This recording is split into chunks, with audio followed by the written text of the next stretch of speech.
Salam alaikum. I'm Carl Arundel and you're watching InFocus. Now, one political commentator remarked this week that over the last 2 weeks we've seen something unique in political history.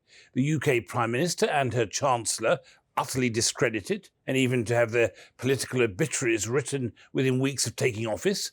They managed to crash the economy, cause fear over mortgages and pensions, and a slump in the opinion polls for their party. And while all this has been happening in the UK, the war in Ukraine continues to rage and the energy crisis has seen the lights going out all over Europe. Now, to make sense of these economic shock factors and to try to shed some light on the likely fallout for savings and investments, I'm delighted to once again be joined by our seasoned expert, Ebrahim, Chief Executive Officer and Chief Investment Officer of the Oasis Group Holdings, Oasis Crescent. Salam alaikum, Adam, and welcome once again to InFocus.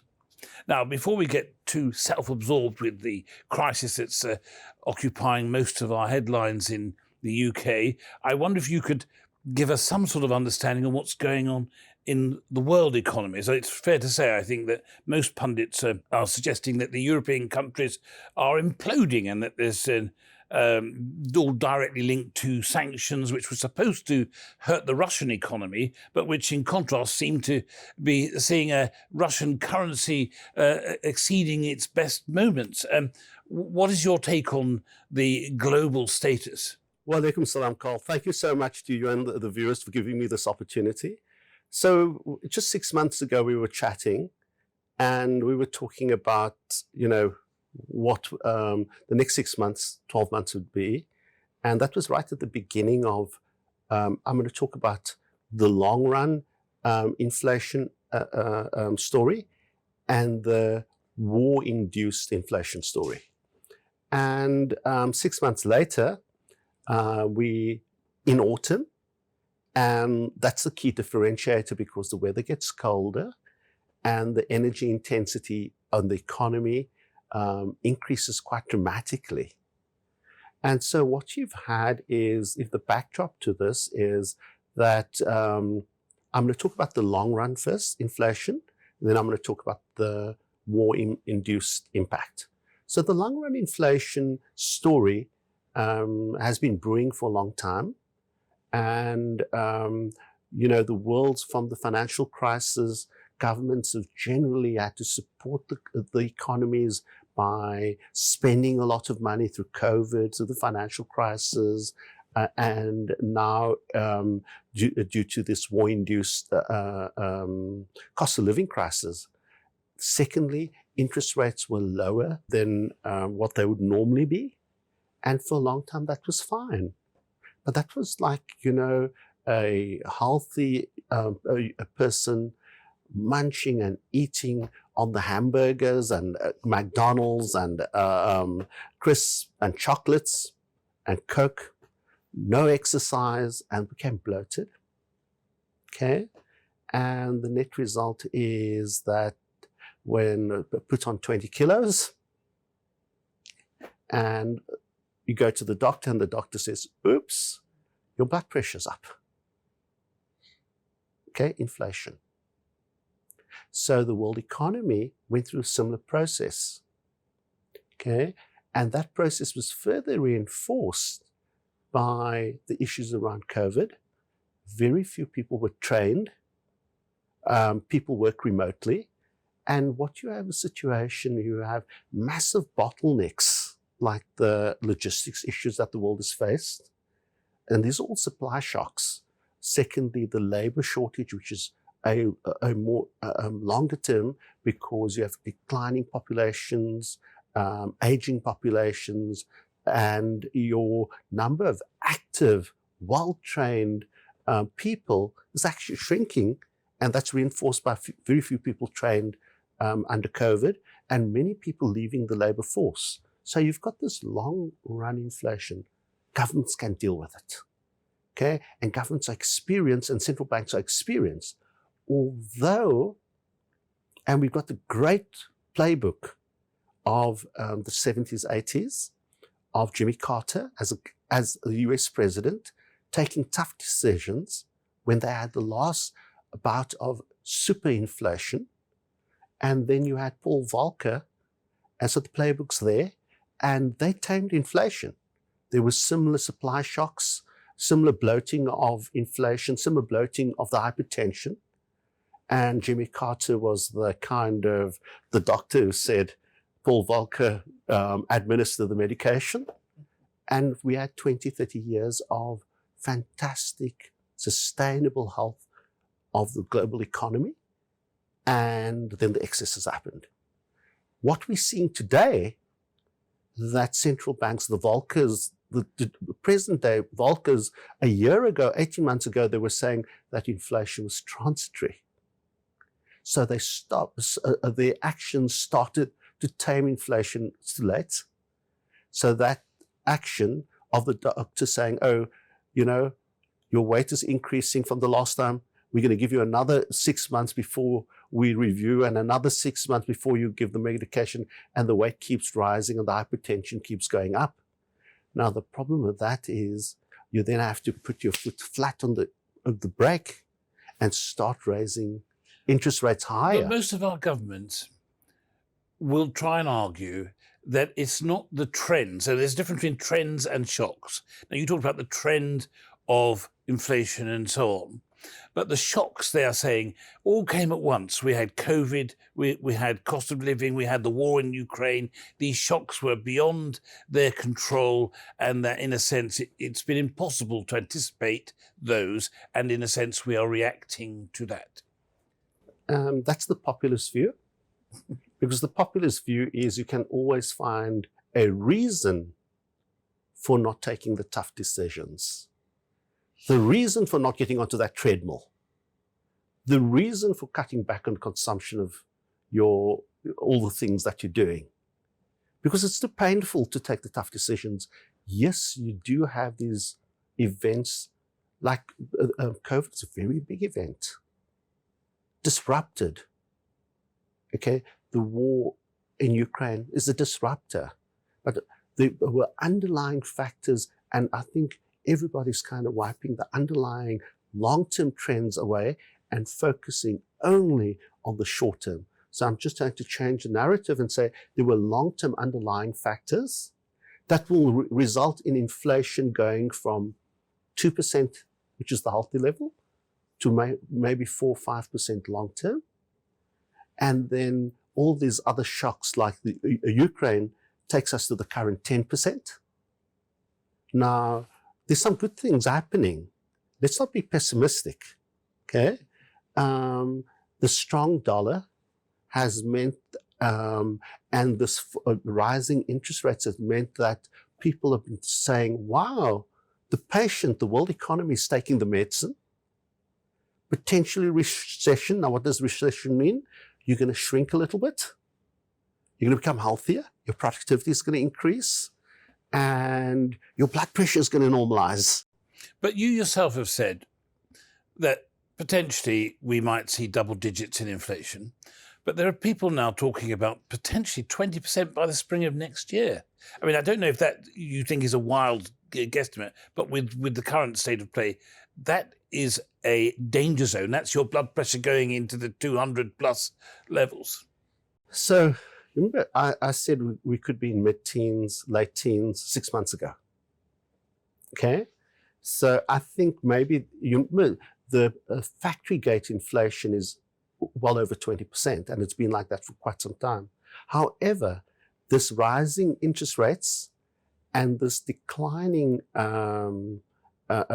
economic momentum, so people are now forecasting, firstly, commodity prices are down quite a lot. Oil prices are down very dramatically. Other commodity prices are down very dramatically. And so I think there's a bit of pressure being taken off from that top number. Now, 6 months ago, when I was speaking about the mid-teens, so a lot of people are I've called them, the trend is my friend. So they never anticipate. They just follow trends, and they commentators by trend rather than commentator by analytics. Well, you've interestingly moved on to mentioning the UK. And listen, I don't want to be too self-obsessed in this conversation, but we sit here as the governing party's the Conservative Party has its final day in Birmingham conference. And I have to ask you if you can make some sense of the so-called magic formula that was meant to kickstart growth 2 weeks ago on Friday, but which instead saw the pound sliding in its value against the dollar and the euro, which saw mortgage rates going through the roof and added thousands on people's costs and their energy costs. And the Bank of England having to jump in with a rescue package of 65 billion, effectively printing money. So printing money is inflationary at a time when you have inflation. And so I'm not sure it's the right thing to do. So you're kind of saying, hey, guys, go ahead and enjoy yourself. We're going to grow. We're going to add on another 20 kilos.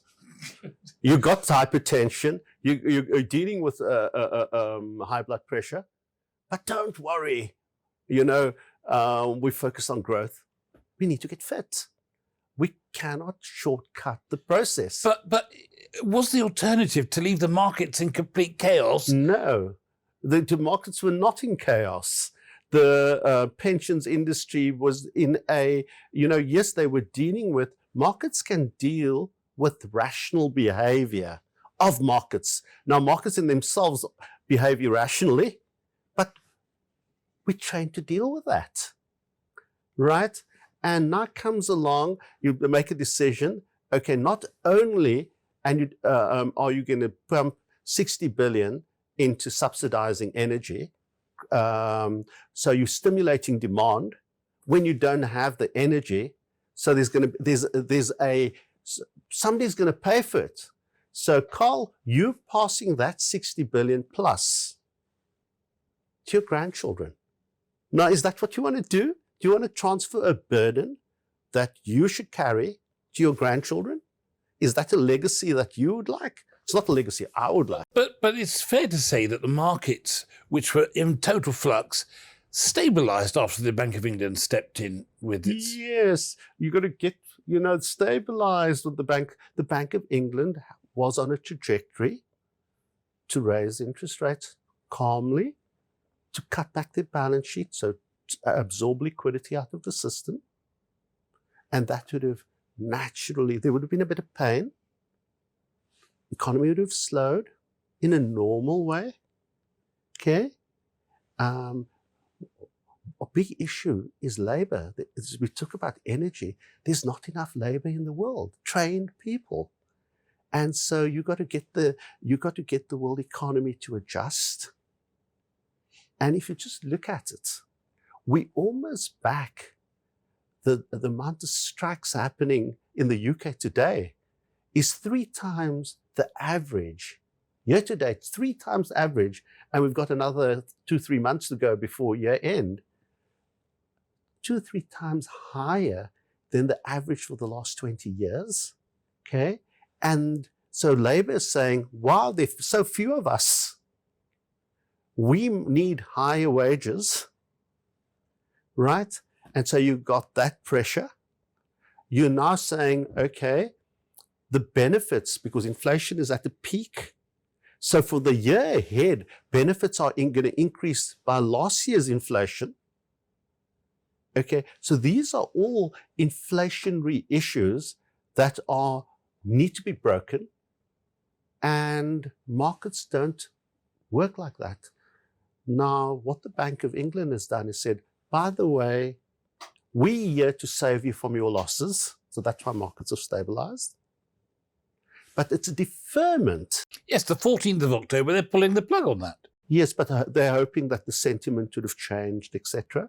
But all of this is we're just deferring the pain, and we're allowing the economy to get more and more disjointed.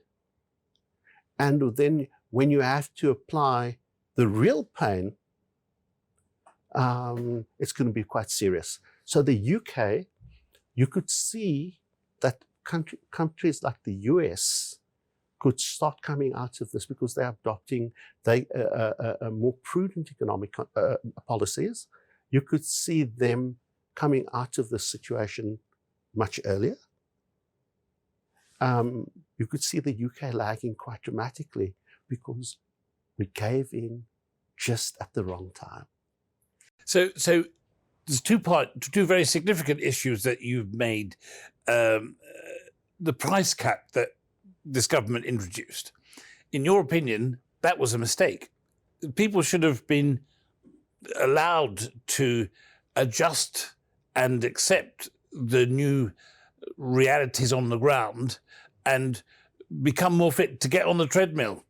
So the energy crisis is an energy crisis. It's a supply shock. Yes. It's the same energy crisis that happened in the 70s. And there's a playbook that Jimmy Carter and Paul Volcker put out, and it worked very successfully. It was painful at the time. Yeah. Unfortunately for Jimmy Carter, because he took the pain, he was a one-term president. But everybody wants to make sure they get re-elected so that they defer the pain. But he was brave enough, and he did the best thing for the American people. So I actually think unless we find more oil or gas, right, so we correct the supply side, what we're doing on the demand side, somehow, yes, we got to look after the poorer people, the old, and those that are more vulnerable. We need to find a way, rather give an additional grant as an alternative to a subsidy. Because what you need to do is, with the subsidy, you're saying you can consume as much as you'd like. There's a subsidy that government is giving that is going to be paid by your grandchildren, not you. Okay? And there's no gas, there's no, so you're not changing your behavior. Yeah, so you need a policy that changes behavior. So you need to shrink the demand.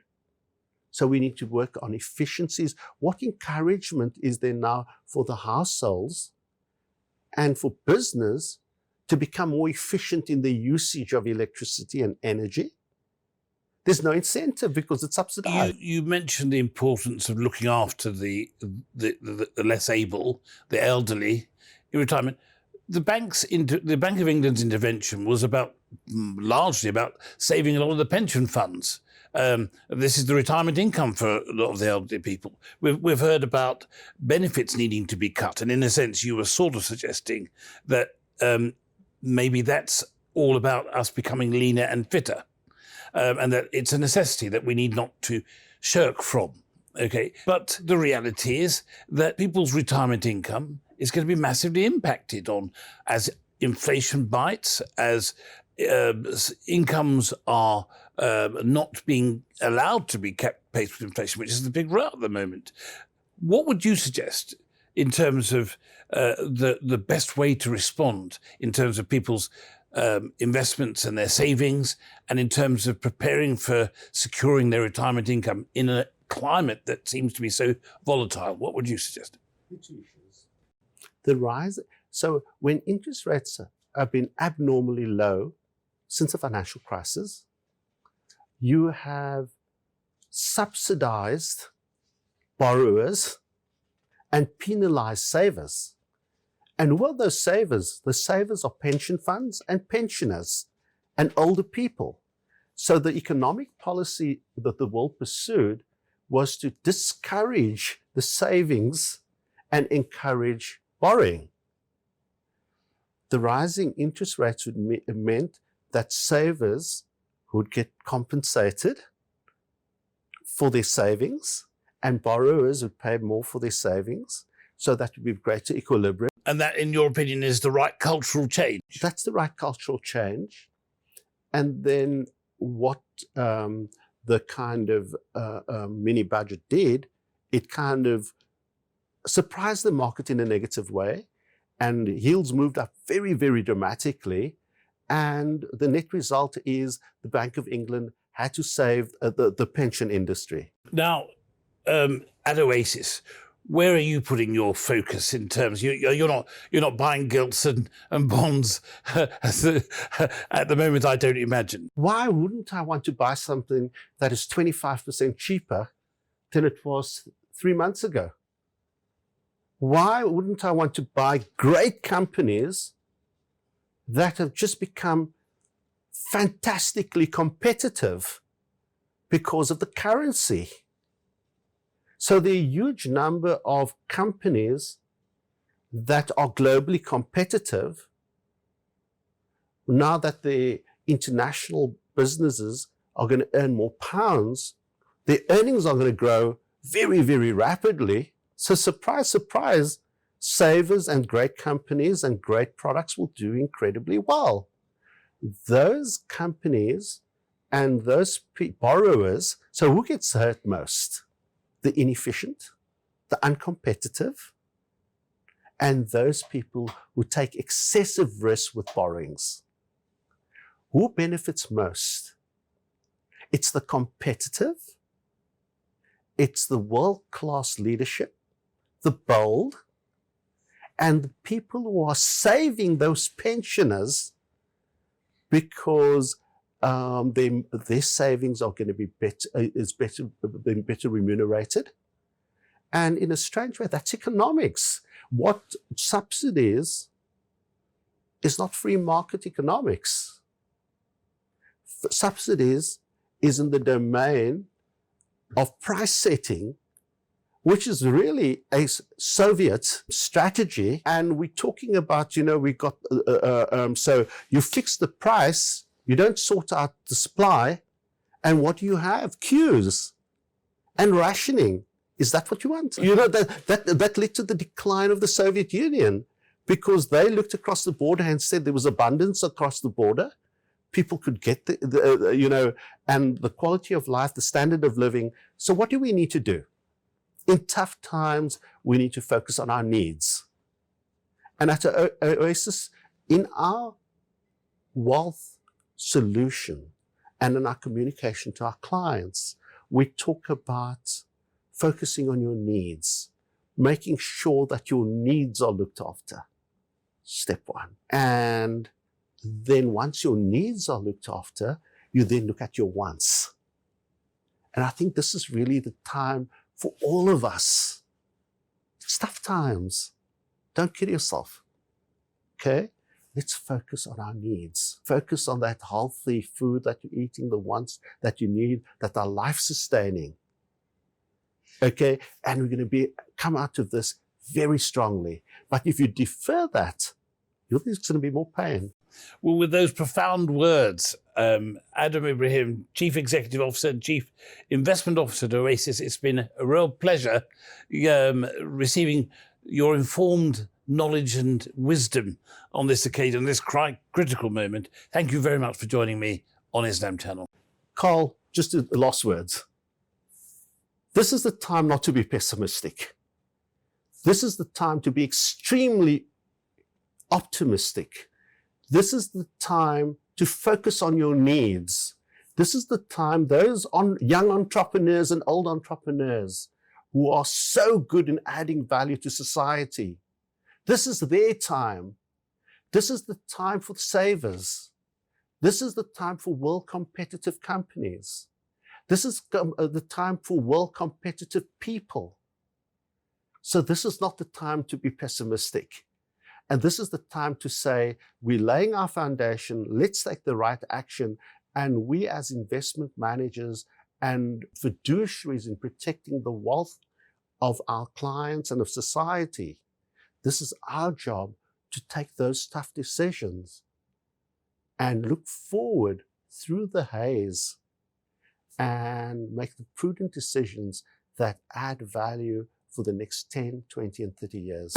We wish you and your viewers everything the best. Keep warm, keep healthy, and keep fit, and keep optimistic. The future's bright. Thank you very much for that. Very positive words. I think you'll be the next Prime Minister. No, I'm not a politician. Thank you very much.